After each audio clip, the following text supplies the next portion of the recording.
दोन्ही आमदार महोदयाने आम्ही आणि आयुक्त मॅडम आणि कलेक्टर त्याचबरोबर या सगळ्या आढावा बैठकीमध्ये जे काही मुद्दे आलेत प्रत्येक विभागाशी संबंधित त्या सगळ्या विभागांना अधिक चांगल्या पद्धतीने न्याय देण्यासाठी आम्ही चांगल्या पद्धतीचं काम करण्याचा निर्णय.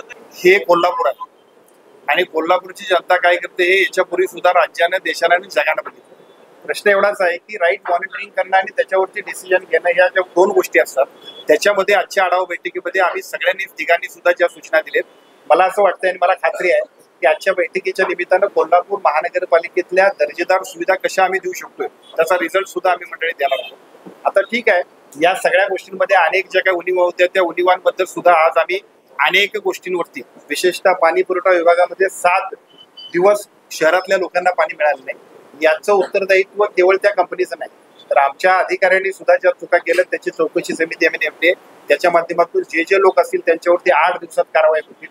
दुसरं, काल फुलेवाडीमध्ये जी काही गंभीर घटना घडली स्लॅब बांधायच्या आधी कोसळतो याच्या इतकं दुर्दैव काय नाही. जी बांधकाम कमिटीतले सगळे लोक असतील तिथला इंजिनियर असेल आणखीन कोण असतील ठेकेदारावर दोष नाही. ठेकेदार हा सगळ्यात लास्ट घटक आहे. त्याच्यावरती राईट मॉनिटरिंग करण्याची शासनाच्या अधिकारी जबाबदारी ज्यांच्यावरती आहे त्यांचं उत्तरदायित्व निश्चित करून त्यांच्यावरती सुद्धा कठोर कारवाई होईल. त्या दोन्ही कारवायांबरोबर शहराच्या विकासाची रिंग रोडचा विषय असेल, पाणी पुरवठ्यातल्या भविष्यातल्या सुधारणा करण्याचा विषय असेल, पार्किंगचा शहरातला विषय असेल, कचऱ्याच्या निर्मूलनाचा विषय असेल, आरोग्याचा विषय असेल, यासाठीच जी काही बैठकीत चर्चा झाली ती अतिशय सकारात्मक होती. आणि कोल्हापूर शहर हे आता केवळ कोल्हापूर पुरतं मर्यादित आहे. ज्या संपूर्ण महालक्ष्मी अंबाबाईच्या निमित्तानं लाखो पर्यटक आपल्याकडे येत आहेत, सर्किट बेंचच्या निमित्तानं हजारो लोक आपल्याकडे येत आहेत, उद्या होणाऱ्या IT पार्कच्या निमित्ताने येणारे लोक आहेत, आपलं आता हॉस्पिटल इंडस्ट्री आपल्याकडे झाली आहे. त्यामुळे कोल्हापूरचं पॉप्युलेशन आणि फ्लोटिंग पॉप्युलेशन वाढतंय. या सगळ्याला सुद्धा ज्या राईट सर्व्हिसेस द्यायला पाहिजेत त्या महानगरपालिकेची जबाबदारी. त्यामुळे साहजिकच याच्यामध्ये अजूनही सुधारणा करणं अपेक्षित आहे. त्या सगळ्या सुधारणांसाठी आम्ही दोन्ही आमदार महोदय आणि आम्ही सगळ्यांनी ज्या काही नियोजन केले त्या नियोजनाप्रमाणे अत्यंत चांगल्या पद्धतीने काम साहेब, मूळ मुद्दा यात राहिलेला आहे की प्रश्न दोघांनी विचारला की अधिकारी ऐकत नाहीत हा मूळ विषय राहिलेला आहे. त्या संदर्भात आपल्याला काय वाटतं? माझी तुम्हाला विनंती आहे की हे कोल्हापूर आहे, अधिकारी ऐकत नाहीत म्हणायची गरज नाही. राईट मॉनिटरिंग करण्याबद्दल ज्या काही सुधारणांनी सूचना आम्ही दिलेल्या आहेत त्या सगळ्या सूचना करतील आणि ऐकत नाहीत आणि ते कोल्हापुरात असं कधीच होणार नाही. प्रश्न एवढाच आहे की आम्ही ज्या पद्धतीने त्यांना सांगितलं पाहिजे आमचं मॉनिटरिंग जे स्ट्रॉंग पाहिजे. आज दोन्ही आमदार महोदयांनी इतक्या चांगल्या पद्धतीने सूचना दिलेत की ज्याचा रिझल्ट हा कोल्हापुरातल्या प्रत्येक नागरिकाला अतिशय योग्य पद्धतीने. आजच्या बैठकीमध्ये ठेकेदारानं केलेल्या दिरंगाईचा कामातल्या दिरंगाईबद्दल सुद्धा त्याच्यावरती कडक कारवाई करून त्याला सुद्धा ज्या पद्धतीने एकूण आम्ही दंड आकारण्यापर्यंत थांबणार नाही तर त्याच्यावरती सुद्धा कठोर कारवाई करू. कारण त्या ठेकेदाराची जबाबदारी तितकीच आहे पण ठेकेदारापेक्षा आमच्या यंत्रणेतल्या लोकांचा सुद्धा दोष तितकाच. पाणी आणणं असेल, पाण्याचं वितरण करणं असेल आणि एकूणच पाणी कुठेही लोकांना मिळण्यापर्यंत अडचण येऊ नये यासाठीची जी जबाबदारी होती ती आमच्या लोकांची होती. त्यामुळे साहजिकच या तिन्ही गोष्टींमध्ये योग्य मॉनिटरिंग करून ज्या चुकीच्या गोष्टी असतील त्याच्यावरती कठोर कारवाई आणि या सगळ्या वितरण व्यवस्थेमधले जे दोष असतील मग ते तिकडून येण्यापासून इथपर्यंत असतील आणि इथून शहरात पाणी पुरवठा करण्याबद्दल त्या सगळ्यांची दुरुस्ती करण्याबद्दलच्या सूचना आयुक्त मॅडमना दिलेत. आयुक्त मॅडम यांच्या आठवड्याभरामध्ये त्या सगळ्याचा प्लॅन आमच्या सगळ्यांसोबत सादर करतील आणि त्या प्लॅन प्रमाणे आपण सर्वजण लोकांना राईट सर्व्हिसेस देण्यामध्ये अतिशय गतिमान पद्धतीने काम करायला पाहिजे. आजच्या बैठकीमध्ये अशा पद्धतीनं ज्या काय अनियमितता असतील त्या अनियमिततांना दुरुस्त करण्याबद्दलच्या सूचना आम्ही दिलेत. माझी विनंती आहे की ती यादी सुद्धा आमच्याकडे द्या. जर ती यादी चुकीची असेल तर तात्काळ कारवाई आजच्या बैठकीच्या अनुषंगाने आम्ही निर्णय देतो. आज द्या, लगेचच्या लगेच आपण सुधारणा करतो. कोल्हापूरचं आगळं वेगळं असं महत्व आहे. त्यामुळे या सगळ्या कोल्हापूरच्या महत्वाला वाढवण्यासाठी महानगरपालिकेने इथं राईट सर्व्हिसेस देणं अपेक्षित आहे. या राईट सर्व्हिसेस देण्यामध्ये ज्या पद्धतीनं थोड्याशा अधिकाऱ्यांच्या दुर्लक्षामुळे असेल, हलगर्जीपणामुळे असेल, ज्या काही चुका होत होत्या त्या सगळ्या दुरुस्त करण्यासाठी आम्ही सगळ्या मंडळींची सुद्धा जबाबदारी तेवढीच आहे. आज आमच्या सर्वच प्रमुख मंडळींनी आमदार महोदयांनी सुद्धा याबद्दलच्या सूचना दिलेत आणि त्याचे रिझल्ट आपल्याला निश्चितपणे मिळतील. आज आपण 2 गोष्टींबद्दलची स्पष्टता सांगितलेली आहे.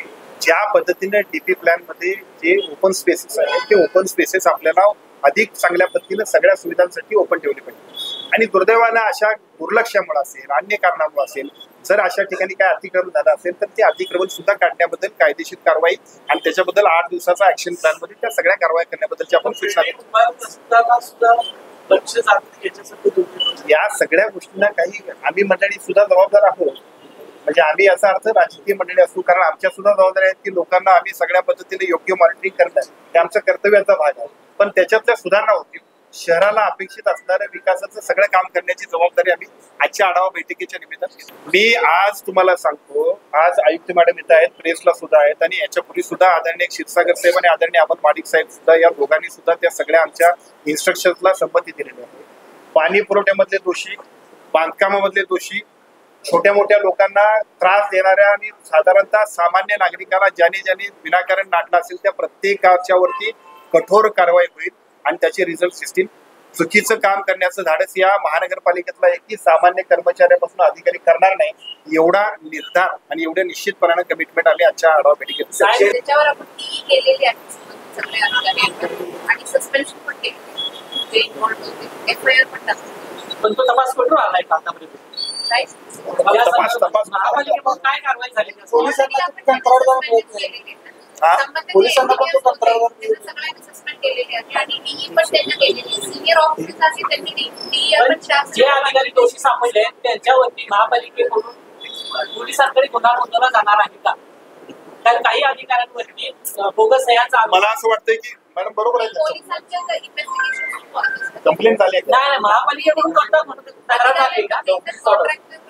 माझं म्हणणं की अधिकाऱ्यांच्या वरती राहू देत, परंतु कॉन्ट्रॅक्टरवरती त्याच्यात दोषी अधिकारी असतात त्यांच्यावरती करायला पाहिजे. सगळ्यात छोटा घटक असतो त्याच्यावरती कारवाई केली की आमचा प्रश्न सुटला. मला असं वाटतं जो वरिष्ठ आहे त्याला पहिल्यांदा त्याच्यावेळी आपण बोलू, त्यावेळेला आपोआपच तो सगळीकडे पर्क्युलेट करेल की असं चुकीचं करता काम. मला वाटतं तशा मी आता तुमच्या समोर आयुक्त मॅडमना सांगतो की त्याच्यात सुधारणा करून जर काही कारवाई करायला लागेल. माझं म्हणणं असं आहे की महानगरपालिकेच्या कामकाजामध्ये ज्या पद्धतीची शिस्त लागायला पाहिजे त्यासाठी प्रशासकीय बॉडी पाहिजे. आमदार महोदय, मंत्री महोदय या सगळ्या मंडळींनी फक्त इन्स्ट्रक्शन करायचे, फंड्स द्यायचे, या सगळ्या गोष्टी असतात. दुर्दैवानं मधल्या टप्प्यामध्ये 2 वर्ष 3 वर्ष बॉडी नसल्यामुळे सुद्धा थोडंसं इथलं कामकाज हे सगळ्याच्या सगळं प्रशासकीय पातळीवरती असतं. त्यामुळं क्षीरसागर साहेब त्या दिवशी जे बोलले ते उद्वेगानं बोलले, तो बरोबर मुद्दा आहे. पण आता आजच्या बैठकीमध्ये ज्या पद्धतीच्या आम्ही सगळ्या सूचना केल्या त्याचा उपयोग निश्चितपणे कोल्हापूर महानगरपालिकेच्या सगळ्या कामकाजाला गतिमान करण्यामध्ये निश्चितपणे. इतके वर्ष महानगरपालिकेवर राज्य कुणी केलं? शहरातल्या त्रुटी ठेवण्याचं काम कुणी केलं? त्यांनीच केलं ना. मग ह्या त्रुटी म्हणजे आम्ही काही कुणाचे दुश्मन नाही होता. त्यांनी सत्ता भोगली, त्या सत्तेमध्ये त्यांनी काही केलं नाही. ती थेट पाईपलाईन त्यांनीच आणली होती, त्यावरती काय आरोप झाले आपल्याला माहित आहे. एक लक्षात घ्या, या ठिकाणी अशा पद्धतीने जर लोकांना त्रास होणार असेल निश्चितपणे त्या गोष्टी पुढे येतात, त्याचमुळे त्रास होते ना. आणि मग ह्या सुधारणा करण्याचा आम्ही प्रयत्न करतोय. तुम्ही 7 रंग काढा नाही तर 10 रंग काढा. कसले रंग काढता तुम्ही? तुम्ही ज्यावेळेला काम तुमच्याकडे सत्ता होती त्यावेळी तुम्ही काही काम केलं नाही आणि उगीच काहीतरी मग बोलायचं. हक्कभंग कसा दाखल करता, काय करता? हक्कभंग दाखल करता म्हणजे माझा अधिकार आहे. जर माझ्या जनतेच्या कामासाठी मी एखाद्या अधिकाऱ्याला जर काही बोलत असलो आणि त्या माझ्या त्या प्रश्नाला किंवा त्या जी काही समस्या असेल त्या अधिकारी सोडवत नसेल तर मला विधानसभेला दिलेला अधिकार आहे. यामध्ये देखील गैरसमज पसरवण्याचा त्याने प्रयत्न केला, हे अत्यंत चुकीचं आहे. ते चेष्ट नाही. लक्षात एक लक्षात घ्या, खरं बघायला गेलं तर आता बोलण्यासारखं बरंच आहे. 100 कोटीच्या कामामध्ये निवडणुकीमध्ये देखील तिने अपप्रचार केला. हे वर्क ऑर्डर झालीच नाही म्हटले, आता पण ते अपप्रचार करतात. अहो, निधी आणून द्यायचं आमचं काम आहे. या ठिकाणी शहरामध्ये रस्ते नाही आहेत, पावसामुळे रस्ते वाहून गेले होते. रस्ते वाहून गेले असताना शहराला या ठिकाणी सोयी सुविधा द्यायच्या आहेत. सन्माननीय उपमुख्यमंत्री, तत्कालीन मुख्यमंत्र्यांना मी विनंती केली, त्यांनी 100 कोटी रुपये दिले. निधी का माझ्या बँकच्या अकाउंटवर येतो का? तो महापालिकेच्या अकाउंटवर येतो. त्याची प्रोसेस चालू असती. त्यामध्ये कुणी जो कॉन्ट्रॅक्टर असेल महापालिकेच्या त्या क्रायटेरियामध्ये बसेल त्याला ते काम मिळत असतं. हे काम करून घेण्याचा कोणाचा अधिकार आहे किंवा ही जबाबदारी कोणाची आहे? ही आमची जबाबदारी नाही, तरी आम्ही लक्ष ठेवतो. त्यामुळे आम्हाला हे प्राधान्यानं घ्यावं लागलं. पाणी पुरवठ्याचा प्रश्न असेल, आरोग्याचा प्रश्न असेल.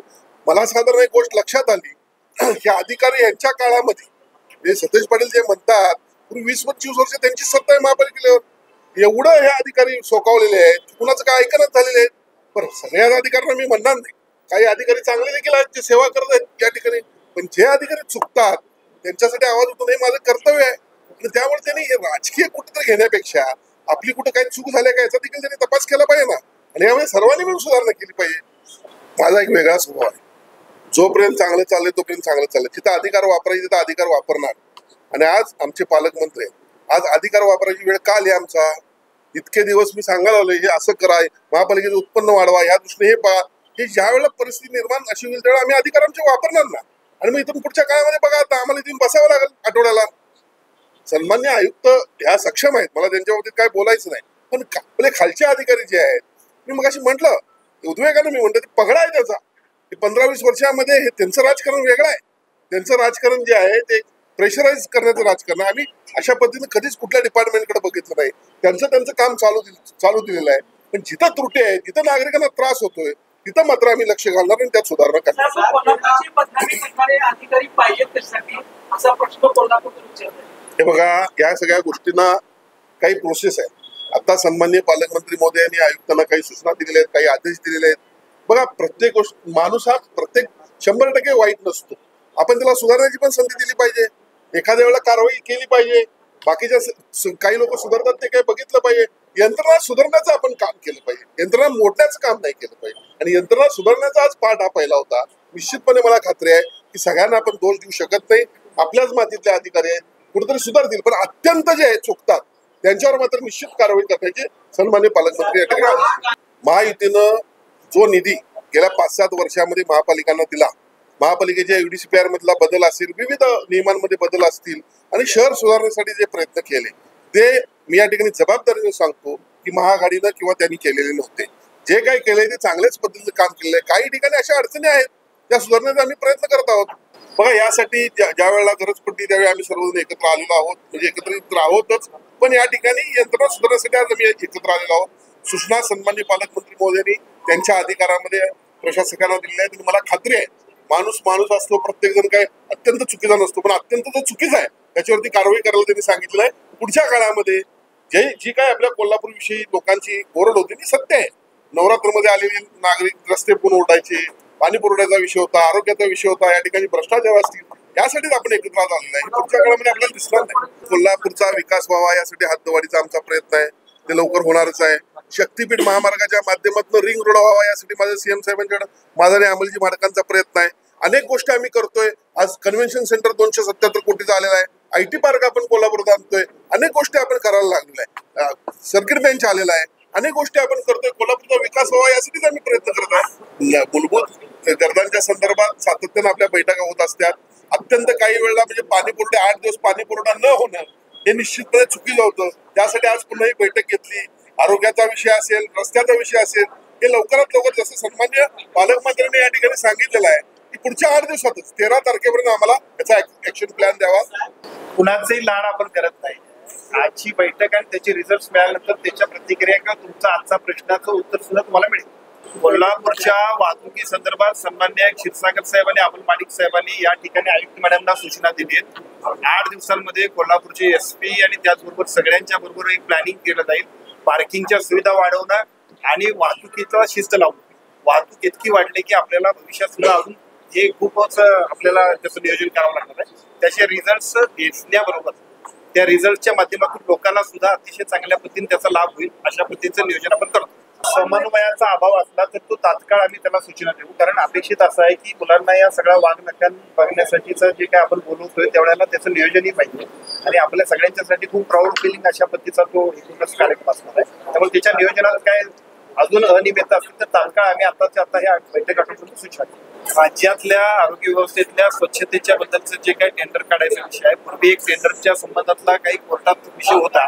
त्या कोर्टातल्या विषयाला एका बाजूला उत्तर देणं आणि दुसऱ्या बाजूला स्थानिक स्तरावरती या सगळ्याच्या ऑर्डर्स काढण्याबद्दल आपण सूचना दिल्या. पूर्वीच्या कामामध्ये ज्या काही अनियमितता त्रुटी होते त्यासाठी सुधारित पद्धतीने टेंडर्स काढतो आपण. कारण एका बाजूला क्वालिटी मेडिसिन बरोबर स्वच्छता या 2 गोष्टी खूप महत्वाच्या आहेत. त्यामुळे मॅनपॉवर, स्वच्छता, क्वालिटी मेडिसिन आणि मग सर्व्हिसेस यासाठी आमचा जो काय आग्रह आहे त्याचा रिझल्ट तुम्हाला पुढच्या 2 महिन्यामध्ये दिसतो. आज दोन्ही आमदार महोदयांनी ज्या पद्धतीने इथे काही इन्स्ट्रक्शन दिले त्याचा रिझल्ट तुम्हाला पुढच्या 8 दिवसांमध्ये एवढा चांगला दिसेल की निश्चितपणाने लोक आपल्या सगळ्यांना दृष्ट्यामध्ये